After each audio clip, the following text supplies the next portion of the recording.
Secret that firefighters face a number of dangers, but over the years it's been discovered that some of those dangers go unseen, forcing departments to change protocols to keep the men and women who suit up healthier and on the squad even longer. Our Scott Martin shows us the process the Columbus Fire and Rescue members go through after every fire and hazmat scene.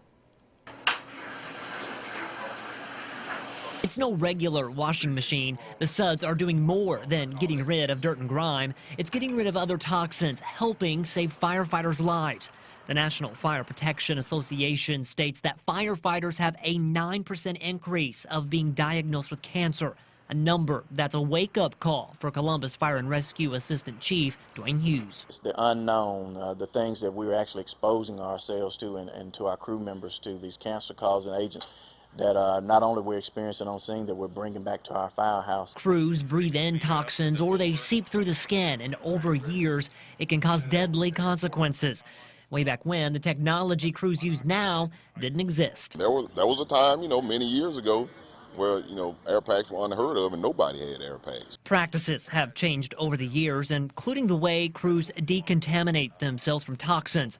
There are two ways, a wet decon and dry decon. The right one depends on the type of scene they respond to. We make sure that we have an idea of what the chemicals they're possibly exposed to. That determines the type of decon line that's set up. Decon has to be in place before we send any individual in. Here's how wet decon works after the firefighter's duty on scene is over. He's rinsing them from top to bottom. And then he's going to start brushing them. After being brushed, he's rinsed off again to rid of any other residue and slowly makes his way to a safe zone. You want to protect this respiratory tract as much as possible. Since 9/11, Hughes says that cancer diagnosis in firefighters has dramatically increased. Bunker gear is no longer allowed in living quarters. And remember the washer and dryer. Uniforms are thrown in after each use. If there's anything that we can do to prolong the life of our emergency responders, it only betters their response in the community. We're saving lives now, not just the public, but our own. So. Reporting in Columbus, Scott Martin, WCBI News.